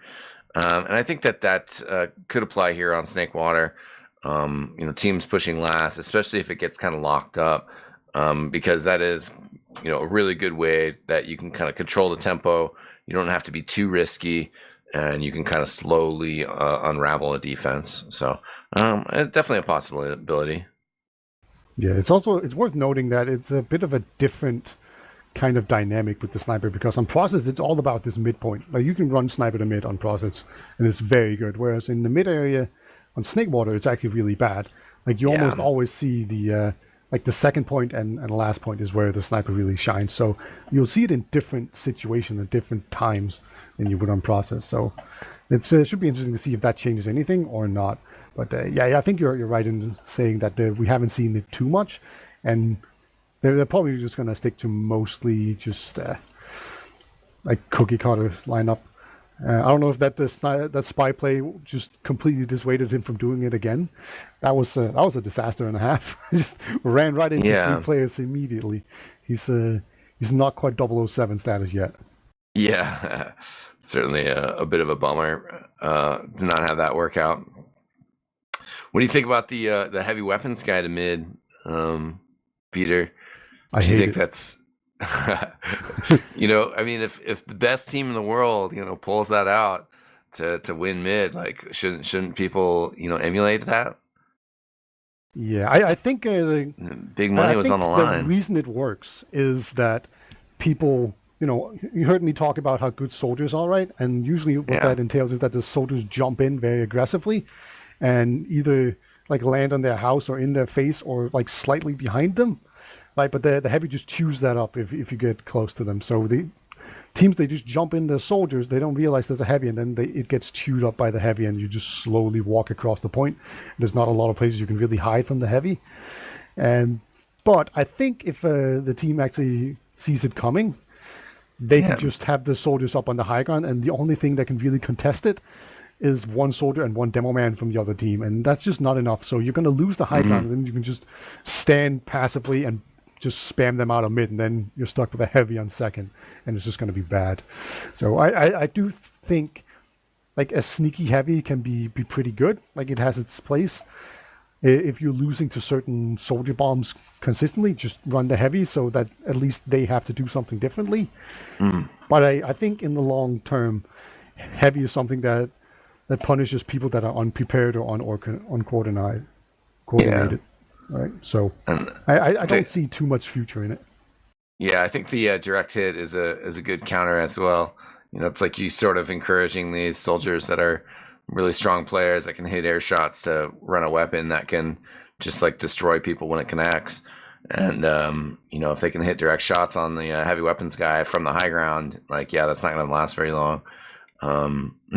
It's sort of the meta interplay that I'd like to see more of in Team Fortress of, people picking up a strategy for a little bit because it's different, and then people realizing, okay, well, this is what we have to do to counter that. And then other people realizing, well, okay, if people know how to counter it, then this strategy is not going to be effective anymore. It's not going to be a high percentage play. So let's put it back on the shelf, Yeah, I think it's one of those things that works because it's not normal. But, the main reason why I don't like it is because I hate heavy, and heavy is boring, right? Because it's like heavy, it just incentivizes you sitting around and spamming because you don't want to jump into him. And it's kind of the same thing with the direct hit. I really hate the direct hit because it disincentivizes the most fun part of the game, which is to just jump around like crazy. Because you get punished for that. You're better off just spamming them out while standing on the ground.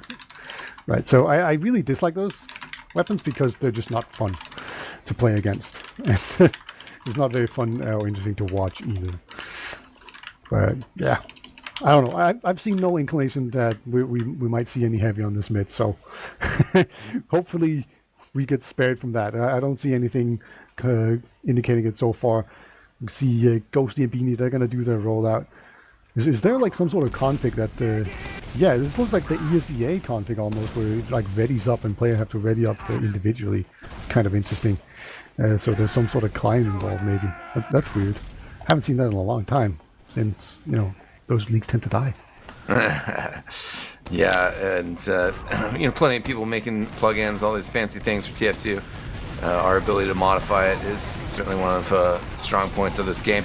Andre jumping in, doesn't get one rocket on Striker, but gets gunned down by JPD. And Dead Start going up top as well. He's actually going to get taken out. Striker down to about 3rd health, but sitting pretty comfortable as these scouts not able to get right on top of him. Apple's fighting behind the shed, and eventually going to get taken out by a rocket from Baron. Cassie backing out. Both medics surviving here is going to be a pretty big deal. But look how aggressive Beanie is. He is really keen on just locking everyone out on the second point. And it looks like he has succeeded. Just his mere presence alone has meant that no one can get into a good position to contest the second push properly. And this is almost exactly what we saw on the first map. Right, like that was the opening up process as well. Just both medics surviving, 3 players down, and then you push them out on second. And Quake will actually go down to a snipe from Starbucks. He was holding on last. We talked about this. This is what we can expect to see. And Quake, he played a bunch of sniper in the first map as well, so he's probably going to go in there. And then Andre comes in here. He actually gets in super deep. Didn't take a lot of damage immediately, but doesn't quite have enough time to get off the last rocket right now. And Quake has indeed gone sniper. So settle in, folks. We're in for a sniper duel. Yes, that was a nice bomb from Andre, really getting that speed in. But are just going to lock in. Starvox looking around on battlements. We'll have that cleared off. And Quay looking down through lobby. Kind of does have Ghosty and Starvox cut off. But Quay will get the hit first. I kind of like Quay's position here, and he does win it, but you know, when you're in the position where he was, where, you know, you can't jump anymore after you shoot. So the only thing you can do is actually crouch. And if you shoot from somewhere where you just head peaks above, then you can shoot and then crouch, and then they can't see you anymore. So those 2 positions that he were in actually favored him because he could do that. Baron actually going to jump in while they had all the extra space, and he gets the force out. So really well played right there. Nice job from him. Yeah, they still have the sniper up. They're going to back up just a little bit. But Farron respawning now. We'll be flying forward quickly here. And looks like they might want to take this down low, which will allow him to walk pretty far forward here. And don't get the flash on the soldier before he flies forward. That's alright, though. He didn't take too much damage. Didn't go too far away. JPD getting on the point. Flash comes in on him maybe a little bit early, to be honest. Blocking him from capturing. Hong flying forward as well, trying to get into support. Quay is here with the SMG. Beanie goes down. It is a wipe. Yeah, once again, these Uber exchanges not really working out for Hakuna My Tatas. It was their Achilles heel in the first game, and that looks like that's going to continue to be the case. But, you know, can Tiny Turtles actually push their way in here and capitalize over it? That's really been the thing that they have been unable to do. Baron gets the double air shot onto Dead Star, or maybe that was Hong. That was Hong, but, yeah. He survived though, so he's going to get a round 2. And he's done a ton of damage. He will go down. So this is a pretty interesting situation there. 1 down. JPD's going to come in from behind. Can he get the force out? He can. So great job there. Just being 1 man down was enough. And he gets out. Apples gets dropped though, so Cassie does have a bit of charge left, but we'll just have to run away with it. Andre kind of in-saw. The scout jumping around on top of it. Quay gets destroyed.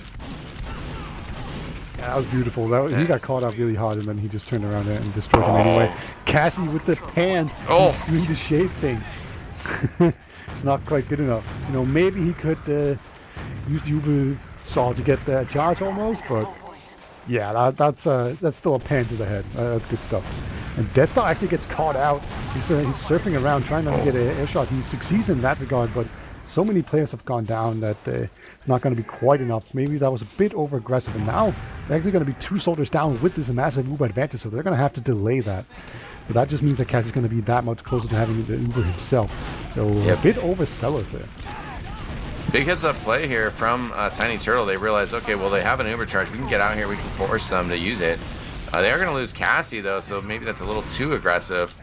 They're kind of patting themselves on the back for the clever play, but then being overextended certainly backfires. JPD just runs in, gets on point. They're going to have to commit to follow this up, and JPD is just going to be able to get the capture. Yeah, that was a bit too deep, you know. Yeah. I think you're right in that that was a smart move. Going out 6v4, getting the force out, great stuff. But then Cassie's like up behind the fence. Yeah, yeah. That's way too deep, bro. Just chill out. Stay way back. Like just rule one of medics, yeah. Yeah, there's basically these lines in the sand, right, as medic, where you cross these certain points and you're just stuck in, you know. And right now, Cassie actually gets taken out by Beanie. Same time, Andre and Deadstar bomb in for Striker. They don't get the kill, though. Yeah, that's really mid losing there, because they sent in both soldiers onto the medic, and they got him down to like 10 HP, but he didn't die. So they wasted all that stuff trying to get the sniper and, oh no, the medic, and that's just not worth it. And that's what lose you to you. So they have the Uber advantage now. Cassie did die early on. At least he died early, so he's gonna be able to build Uber pretty quickly. But you can see here, Striker, he's already trying to move in. He's actually being a bit careful right now. He doesn't want to overextend, so he's building Uber slowly, but Beanie owns Andre pretty heavily right there. So they might just still have a really good Uber to go in on to last. Yeah, with a couple seconds left before Andre gets back. Does look like they want to get aggressive here coming out. Hong jumping over, gets all the way to the truck where he gets shoved off. Ubercharge hasn't been used yet. Deadstar on top of the shack. And still milking this. Extremely long. We'll pop it now on Quay. Varen coming over the top. Hong bombing in as well. Looks like that's going to be 2-0. That was a great push in. Really milking that Ubercharge for a long time. You use it at the perfect time as well. Just getting that kill before the Uber even came in, and then just pouring people onto the point, and then using the Uber to do that. That was really good. Because if you can Uber while putting pressure onto the point, they have to walk into your Uber. And it just works out so beautifully, and they did that really well. So just well played there. Let's see if these soldiers can actually get the medic this time, or if they choose a different target maybe. Yeah, a little bit slower on their bombs from Andre and Deadstar. Instead, it's Varen who's going to be coming in first. Hong is there as well. But both those players actually get destroyed. So Tiny Turtle off to a much better mid so far here as well. They also clean up Quay. Beanie and Striker going down, walking down to the low ground. And so we'll get out through low all the way back to last. The chase is on, but they're not going to find him.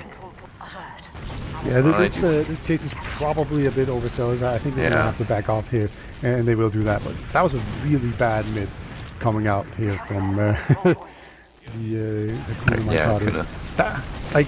It was just two soldiers going in there. Ooh, Striker getting popped right up into there. There's nothing scary as a medic into just falling straight down in a line like that. It was like, oh, please kill him before you shoot, because he will hit me. But yeah, it looks like they did manage to kill him. But yeah, that was just literally two soldiers on that mid jumping in one at a time with no follow-up pressure. That's basically the worst kind of mid you can do. Striker did survive, so, you know, saving grace, you can say. They're still up 2-0, so they can slow it down, but you know, it's only been 9 minutes, so they have a lot of time to throw this game still. They are not in a safe position, that's for sure. Here comes Andre with another good skip jump in. Picking up speed as he comes flying by, but can only just kind of get one shot on a Striker. A lot of players there, hard to jump through all that. Hong, I think, tried to replicate that, but... Yeah. Let's see if there's a counter sack. Doesn't look like it. This might have something to do with the fact that they're up 2-0, or it might just be that it's kind of difficult to get out there. You have to make your way through this lobby, which is pretty easy to spam, and then otherwise you have to come in through the lower, which is this tiny door that's very easy to deal with. You know, you really have to get the drop on them and hope that the person who died just it just means that they're not watching somewhere. But looks like we're gonna have another soldier trade. Actually, Apples goes down as well, so this will open things up more. But still, it just continues to be a trade. But the medic actually caught out Striker. Oh no! They actually go for the trade. I thought it just run away. Yeah, they should have at that point, but Striker got caught in the corner, and then it was like staring at his players. Gosh. So good serve from Striker. Just the Devilman on the point. Andre, though, gets the kill on Striker. He goes down, though. Apples and Starbox, the only ones up. for the attacking team. Apples, though, is just going to get stuffed out by Hong. Hong extremely low, but he hits the rocket. Apples out here now. No, gets splashed down. Yeah, Jeez. see, I really dislike Cassie's pop there. I think he should have just run away. Like, once they got the terrible force from Striker out, they should have just run away. It was like, yep, fine, we got what we wanted. You know, we don't need to pop this. We're 2 players down. Like, there's going to be a bunch of spawners in. Just running away there would have been really easy for them, but they decided to just take the trade, and then they even dropped the scout as well because he was latching onto the demo man and they couldn't keep up. So it just ended up being a really poor Uber exchange overall, even though they got that the perfect opportunity from Striker. So yeah, it's just really some lack of experience there. I feel like just coming back and really showing itself to be a problem. But yeah, now we have a pretty even Uber situation. There's a slight advantage on Cassie, and they are down 2-0, so they should probably be pushing on this, but I don't know if they realize that they have this advantage, and just from looking at the positioning, they don't do that. No, they were pretty indecisive here as well. It seemed like that, you know, like they didn't contest at all. They backed up. It seemed like maybe they were just going to try push it in, and then they backed up again, back to mid. Now Dead Star is a little bit banged up. He's trying to rotate back for heals and a buff, while the rest of the team's trying to push forward. Andre comes in with a jump over the top here, almost gets the kill on Quay, but all of those rockets soaked up by the scout instead of the medic. So Andre's gonna hit him with the question mark, but didn't go too well for tinyturtle. I'm beginning to think it's just a bind. A 1-letter bind. It's like it will save him 2 presses of the keyboard, right? It's a little bit of Dota meme culture of hitting people with a question mark or just the period. And I like the question mark, but it sort of throws people off. I don't know. Yeah, I've definitely seen it before used in basically all games. Like what are you doing, kind of thing. Yeah. But let's see. We have definitely seen the Hakuna My Tatas. They've slowed down quite a bit. They don't go for these counter sacks that they were doing a lot early on. They're just really comfortable with falling into this 2-0 lead where they can just be really passive. And it's actually a pretty interesting medic positioning right now from Striker. You almost never see them be this far towards the point.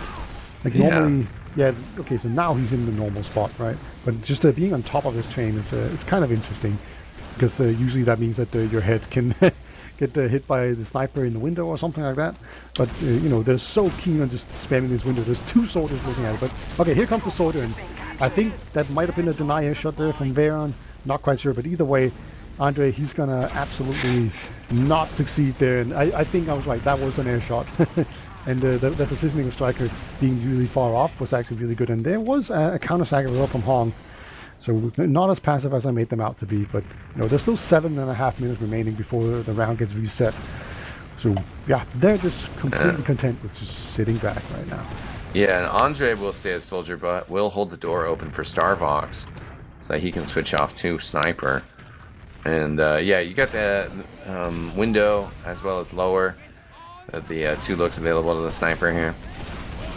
Yeah, they're really the most powerful one. I think most people go like lower into the grass area because you can kind of rotate your team down there, and oh, look at that, first kill already. So Starvox unlocking the defense one soldier at a time here. It seems it's going to be, can they actually follow up? They're being pretty apprehensive right now. It doesn't seem like they want to go in here, and the longer they wait, the less they can really use this pick. So they're being a bit too passive for my liking right now.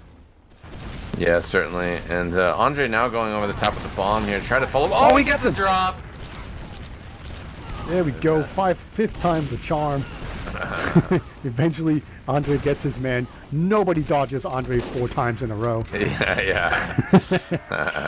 And right now, actually, Beanie going for the back cap here. I don't think that there's anybody who's available to disrupt. Oh, Hong on the spot.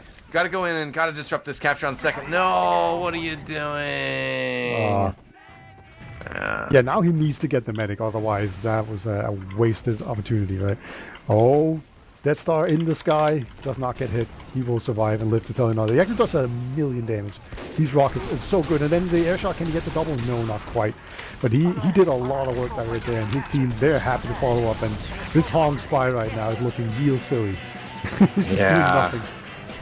I mean, it's definitely that classic thing of just, it's so easy in sixes to have your spy just be a waste of effort and time. You know, like you need to get him out there and be involved. Otherwise, he's just kind of running around invisible and, you know, really is an empty player. If he had tried to block that capture to help out Beanie's, you know, crazed attempt to capture the middle point, at least that would have been something, but you got to support your teammates. Big bomb over the top here from one of our soldiers here. That is Varen on the ground. And we'll get the kill on Ghosty before he goes down. Deadstar very low, but soaking up that heal beam. Cassie going to be backing out. Bomb forward from Hog does get the finish on Deadstar. Also launches Cassie in the air, trying to finish him off. Cassie going to skirt away, though. Yeah, he did manage to grab a hold of his Cap Scout. But Andre, he's not going to be as lucky. He gets completely enveloped by the enemy team, taken down. Cassie did survive there against all odds. So this is something of a theme we've seen where one team wins really decisively on mid, and then they manage to take second for free. But oh my god, this is actually really weird compared to this. Yeah. This is extended. Oh no. Yeah. Okay, that's a full Uber advantage for Striker. That was a bad Uber. Oh my god. Oh my god, that's the second stun as well. Just like that.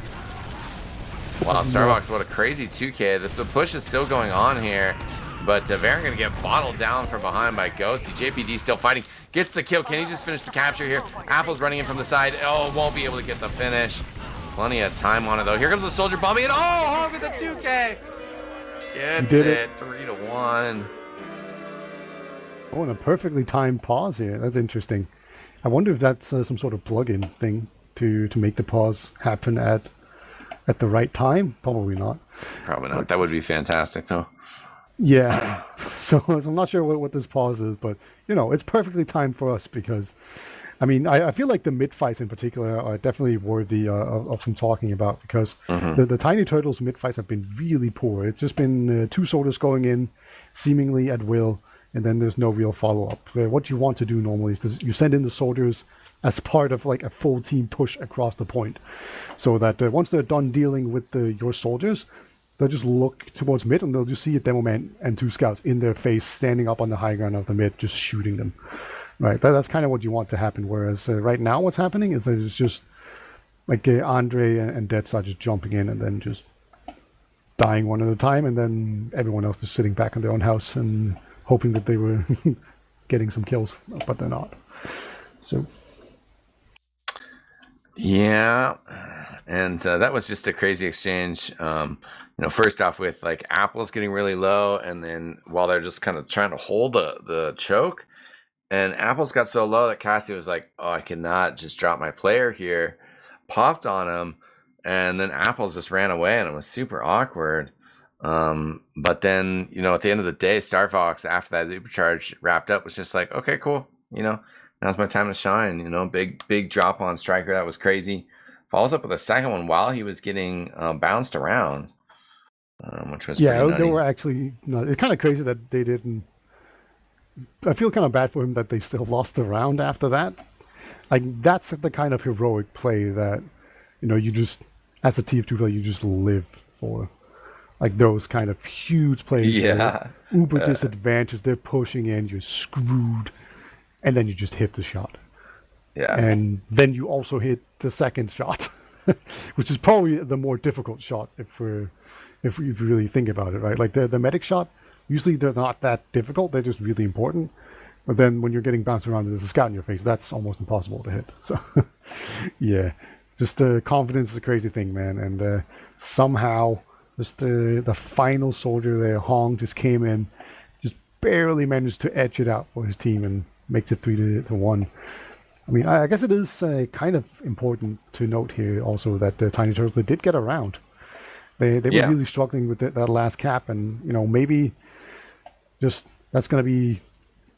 Man, I don't know what the saying is. Usually, we have this disgusting like term or saying in Danish where it's like you break the like the wound or something like that. It would be the best, right? So now it start bleeding. So just keep pouring through. But I don't know. It kind of like you sort of break a hole in the bucket, I guess, right? Yeah. Would be the best way to say it. Yeah, no, certainly. I mean, that'll give them a bunch of confidence, and hopefully should be able to turn around once we do go live here again eventually. They have good players. They just need to tighten it up. It's just kind of players going down at the wrong times. Ghosty and Apple has been a little bit vulnerable at times where they just kind of need them there to fully pull through.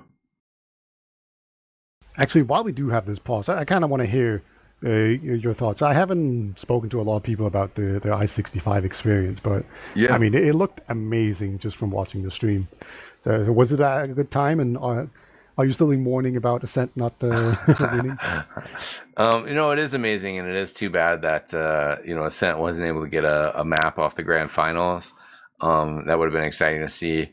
I mean, there's definitely kind of some things there. It's like Ascent played good, but whether there was stage jitters at all, or there was just the tactics of surprised that they weren't able to respond better to that heavy on Snakewater. I was surprised that they picked Granary while they banned Goalie Wash. A little bit there, but they did a fantastic job, winning against 7 in the upper bracket finals. And they just put on a great performance overall. The event itself was fantastic. I mean, there were some bumps, that basically the production couldn't control, that were kind of on the server side with Insomnia, but those got sorted out eventually. The atmosphere was fantastic, and I was watching the international at the same time. So my sleep schedule was a little whack. And I mean, LANs are always tiring, but no, it was fantastic. It was a really good experience. Yeah, I pretty much overdosed on I-65. I couldn't go, but I could still spend my entire weekend just watching it, right? So what I did was that, because this year they just upload the demos immediately. Yeah. So I could just download them and just make this huge demo pack as the LAN was going on. So what I did was I watched all the games live, obviously, and then once it went to any kind of pause, I just put on another demo from another part of the tournament. So I just watched that. So it was just 12 to 16 hours a day just watching TF2. So yeah, I pretty much overdosed on just I-65. Excellent. Yeah. Well, I think people are looking forward to seeing what you saw if you put it together in a frag video, right? Oh yeah, I've already finished going through all the ticks actually, just because I went through so much during the actual LAN, right? Yeah. I was just taking ticks the entire time, so I did Awesome. the majority of the work during those 3 days.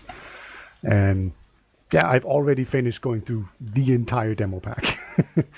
So I at this point I just need to record stuff and actually edit it, and that's it. That's probably the hardest part, but I mean, this is good stuff, and then we can give some stuff to Lucky Luke, and hopefully he can come back from his holiday. I always just see pictures of him lounging on a beach somewhere.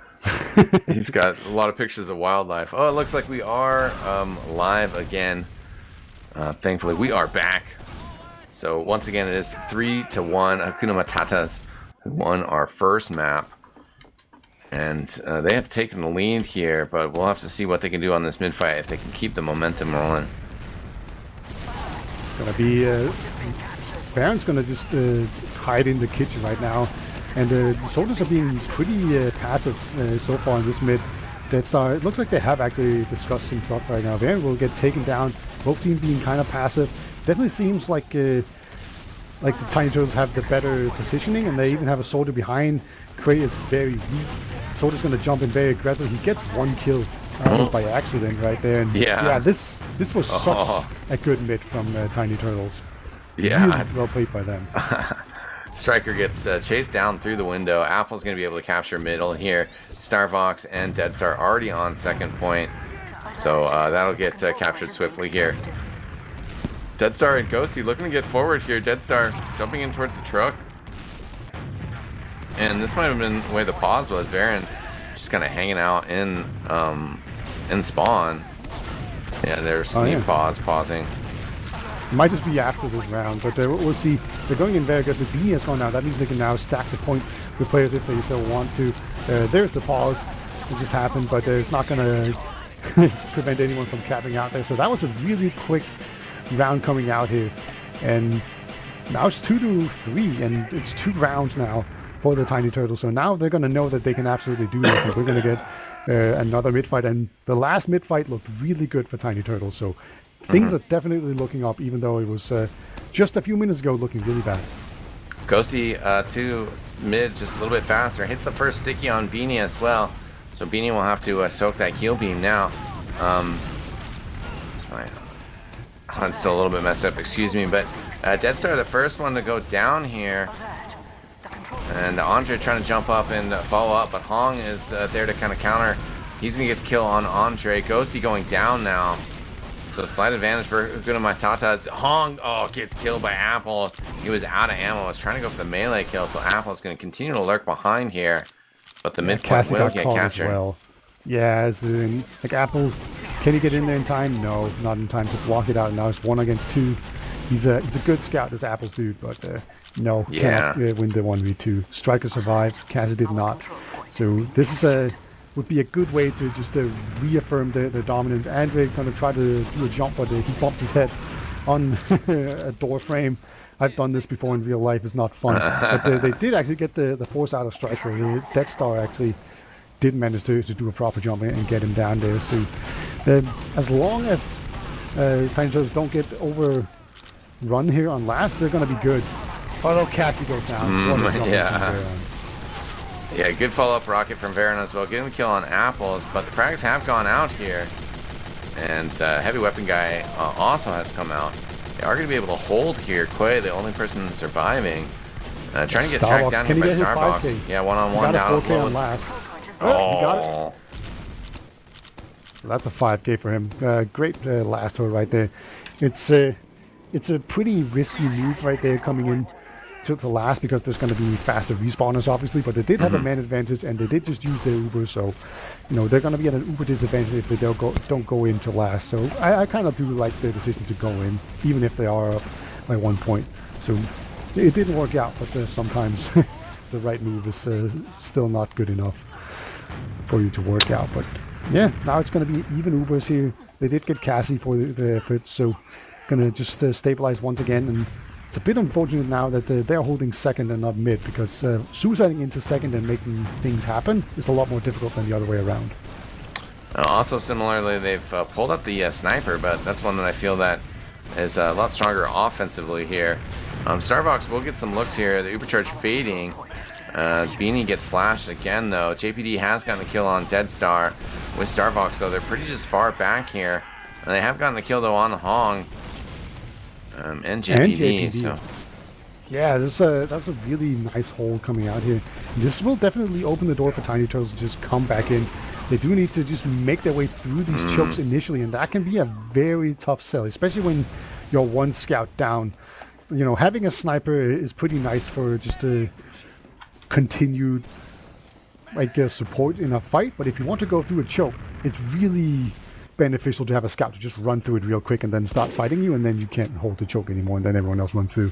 So having the sniper, it might have helped them a little bit there, but once it came to re-pushing, it did not quite work out because they couldn't get through the chokes, and that is the dangerous part of running a sniper in 6v6 at this high level. Yeah, Starbucks now, trying to push down low, and again, it's very tough angles here. He will get a shot on Varan, but also the response from Hong and Quay. Quay actually gets a kill on Andre. Hong trying to come in and support his scout. Quay will get taken out in the end. Beanie looking from window, but just going to be throwing some spam out. Doesn't want to commit. Oh, Varan gets trapped out there. There were some traps on the logs in log room, or in saw. And that will catch him out. And now they're 2 down, so there's going to be a prime opportunity right now for Tiny Turtles to push forward and get the Ubers out here. And actually, they're just going to send in a soldier. Actually, Beanie goes down to Andre, while the other soldier was taking up all of the attention. So they're just going to continue pushing. Respawners will come in soon, though, so they might have been too slow, but we'll see as Uber Exchange does come out now. Yeah, a little bit more flashes from Cassie. Andre jumping around will get taken out. Apples gets a little too far forward. Definitely drags Cassie into kind of a vulnerable area. Hakuna My Tatas not quite able to punish immediately, but they do get Cassie trapped before they can escape. Starbucks now gets gunned down as well. Casey blaming the crate.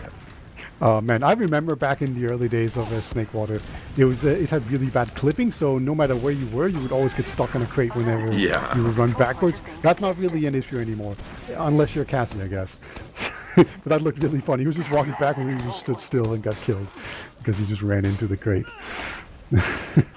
That might have been more on him than Choyo in that. Maybe. Maybe. But Striker actually has an uber advantage right now, and he should know about it as well. So if they just build really aggressively and just push in right and just get onto the point and play it really aggressively, they could win this and get a really demanding position. They're only up by 1 right now, and that's not really a safe position to be in. But if you're up by 2 with the 5 minutes remaining, that's good. Yeah, I think they certainly would like to add another round in. Walking this in pretty slowly, don't really need to pop it. Hong jumping up top, we'll get Dead Star. Most of the players push back, but they don't have anybody on point yet. Scout heading there now, and Sticky's at his feet to protect him. It's going to be an easy capture. Everybody surviving that push for Hakuna My Tatas. Nicely done from them. Perfect push. That was just so well played. They didn't even lose anyone, so that is literally a perfect push. But just the way they walked in before they had Uber, they walked in with like 94% because they had a very small advantage. So getting in there, that's pretty brave. And then they put time onto the point, and they just slaughtered anyone that came close. So perfectly executed push. 4-2 now. Yeah. Hong hits a big air shot on Andre. Not enough damage to get the finish. Hong will go down. He's been getting nice air shots though all throughout. Varen gets a kind of mid-air shot against Starbox. He goes down before he can get arrowed. Striker has gotten killed by Andre's turtle as he flies in sacrificially. Yeah, he knew what he wanted, and Beanie knew going to jump in super aggressively. Yeah, they do get the kill on Cassie in the end. Apples, though, comes up big. He got 4K that mid-fight. It's going to be a soldier in his face now, though. Can he get it? Yes, he can. Big apples. That's really strong. It's pretty optimistic there by Hong, I'd say. But yeah, that's going to be a mid-win basically off of a scout just going huge. And you see Varen right now hiding in Saw behind those logs. Somehow the scout didn't spot him. Everyone walked the wrong way, but okay. Now finally he's going to find someone to shoot at, but unfortunately he's on the low ground there. So that didn't work out at all for him. But I still think it's going to be possible for his team to just stabilize and not lose second. But you know, they're going to have to fight for it. Yeah, Cassie coming out here, 55%. But they do kind of need to keep the tempo going here. It's just going to keep this pressure up off Uber Charge. Ghosty kind of getting in a little bit of problems from Quay, but Quay will be able to disengage. Ends up not being able to escape. Taken out on the side, though. Varen, very low health here. And actually, Striker gets the arrow kill on Starbox. Shooting from across the way. Striker throwing. Surfs around, but it's actually going to be a quick round here. So 3.5 minutes left on the clock here. And the Tiny Turtles looking to prove their worth as 3-4. They could tie it up here. Yeah, pushing on that small advantage was really good as well. Right, that was basically just Varen dying. That opened all of that up, and then he just did a grass push and just came in super confidently and just took them down and won the fight and then pushed all the way into last. It was really good stuff. And it's this kind of stuff you need to do when you're down by 2 and 3 with 4 minutes remaining. Now 3 minutes remaining and only 1 down. Deadstar's going to jump in super aggressively. Andre's in as well. Going to get actually piped down by Beanie. And right now we see it's very aggressive on the side of the Turtles, but they're not really making too much headway. They're actually getting pushed back right now. Just Hakuna My Tatas just putting up the big wall basically that no one can penetrate. Yeah, that was a pretty good mid-fight from Deadstar, able to just kind of bounce around, cause a lot of problems. He gets taken out eventually, and Cassie does have to back up. The aggression continues here. Striker does have the overcharge here. Will pop it to save Quay from Andres as Andres bombs in. The overcharge fades off of him. Andres takes a lot of damage. Hong has gone down though. So 2 minutes on the clock, but if the Turtles get a good fight here, they could actually possibly turn things around here. Vernon throws a little bit of damage down from above. We'll be able to get that health back in Saw and back up. It's just going to be all about if they can make it through the chokes, because it's a pretty even fight once you do that, but getting to the choke will just do so much damage to you, and they try to go through kitchen, and they do not make it through the choke. Good God, that was just complete destruction, just absolutely nuked. The scout's going to come in here onto Baron, but actually hits the rocket. Wow. What a shot. Destruction from Baron. Jesus Christ. Yeah, and he was waiting for an arrow. He was waiting for an arrow in kitchen, and he got that right before the scout showed up. So it was extremely low on health, but just huge frags from him. And they're looking to stamp this out with a minute and a half to go. They just want to pick up a third or another round here and make it 5-3. Yeah, I do think you push in here. Like, I think holding with the Uber and just waiting for them to push into you, I don't think that's as safe as just going in here and getting another round. So I think we are going to see a push here. Starbucks is actually on spy, but he's not going to be able to come in here before the Uber comes in. Beanie gets denied by a random spam pipe here, so he's not going to be in their face, but he is sticking up the point, and now they're sending a scout onto it. Everyone's going to have to just dive onto it, but they don't do it in time, and that's going to be game. Really well played by here. Just going in, and Beanie already on the sticky jumper, just victory cigar it up. And hopefully he can do the same thing that he did on Process. But what a close game next time. Oh yeah, certainly. Ghosty getting a pretty fast rollout here on what will be our final one. Beanie flying over the top here. Gets right into the saw room and has the caber out. Really get the connection on Cassie. Cassie gets the kill though. Yeah, mid-fight a little bit wacky. Starvox gets the sniper. Got the double snipers actually. And the heavy. 2 snipers against the heavy. Who wins? This is the age-old question. The answer is Scout. It is the Scout. It is the Scout, yeah. And Hong getting sniped down by Starvox as the clock counting away. And nice effort there by tinyturtle, getting a few rounds on the board. But it will be Hakuna My Tatas taking this matchup. 2-0 on the map score. 3-0 on Process, 5-3 on Snakewater. Yeah, that was very solid. I really like that the Tiny Turtles managed to put up on like a really good fight coming in here, because this was a pretty close game that could have gone either way. But at the same time, I also do feel like it was a deserved win for Hakuna My Tatas.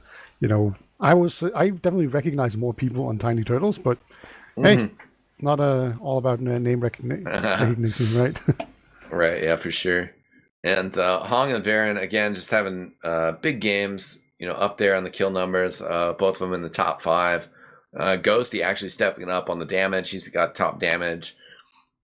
Apples, yeah, actually a pretty fantastic game. Apples and Starvox, actually. 26-12 for Apples, 26-16 for Starvox. Pretty amazing stuff there, but you know, it's about when you get the kills as well. And unfortunately for Starbucks and Apples, their team just not able to take it. Going down today in week 1 of this Pure League season 2. Unfortunate for them, but a lot of fun had by us. I hope you guys enjoyed it. Thanks for joining us. Beater, any final words from you, bud? No, just thanks for having me. I will go back to recording I-65 frags, which was what I was doing before I was called in. Awesome. Well, we appreciate you jumping in. Unfortunately, Concord's mic was having issues. Shout out to Core for running production. Shout out to you guys for tuning in to view. And, you know, follow tflive.tv on Twitter. Follow on Twitch, of course. And check out the VODs on YouTube if you missed anything.